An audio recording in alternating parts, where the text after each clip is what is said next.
আসসালামু আলাইকুম রহমতুল্লাহি ওয়া বারাকাতুহু। সবাই কেমন আছেন? আল্লাহর রহমতে আমি অনেক ভালো আছি।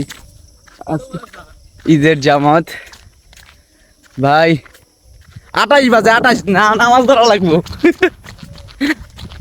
30-এর নামাজ, 7:28 বাজে। দৌড় কারে কয়? হ্যাঁ, দৌড়াও রে দৌড়াও। জামাত ভাই, চিন্তা করেন না, বিক্রি দিও না আবার। দৌড়াও।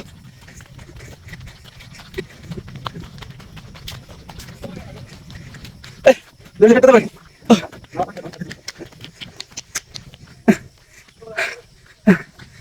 29, 1 মিনিট আছে আরো। আরে পামু পামু, চিন্তা করেন না। আসলে সমস্যা হইলো 30-এ জামাত, আমরা সবাই ঘুম দিয়েছি। আমার আব্বু এই 6টার আগে আমার মসজিদে গেছে। আল্লাহ, এই দেখেন আটজন ধরে ধরে দৌড়াইতেছে।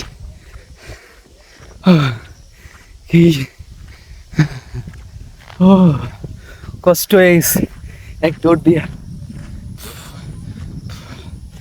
তো সবাইকে ঈদুল আজহার শুভেচ্ছা।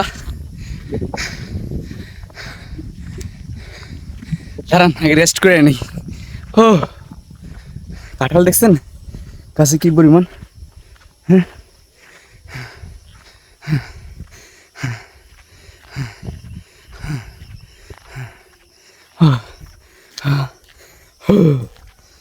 ঠিক আছে।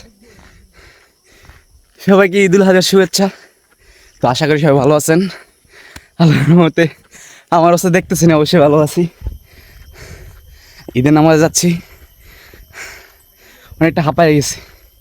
হ্যাঁ, অনেকটা হাঁপায়ে গেছি ঈদের নামাজে।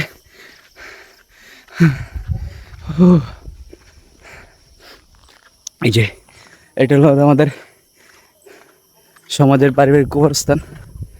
এই কবরস্থান আমাকে সবার থাকা লাগবে। জঙ্গল দেখছেন কেমন জঙ্গল, ভয়ানক জঙ্গল।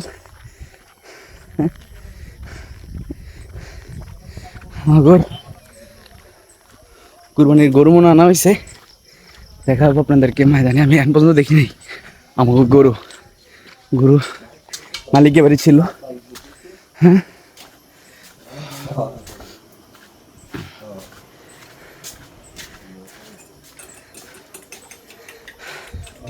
মসজিদে চলে আসছি অলরেডি। হ্যাঁ ভাই, এটা হলো আমাগর গ্রামের মসজিদ, নিয়োযোদ্ধা সমাজলীলা মসজিদ বলে এটাকে। দেন গরিব গরু আনে নাই গা, ওই জায়গায় জায়গা করতেছে গরু রাখার লেগা। তো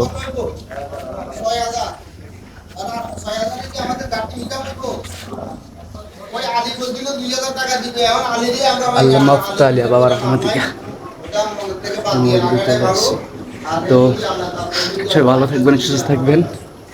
আজকের মতো ব্লগটা এই জায়গায় শেষ করতেছি। গরু কাটার ব্লগ নিয়ে আবার আসবো। তো আল্লাহ হাফেজ।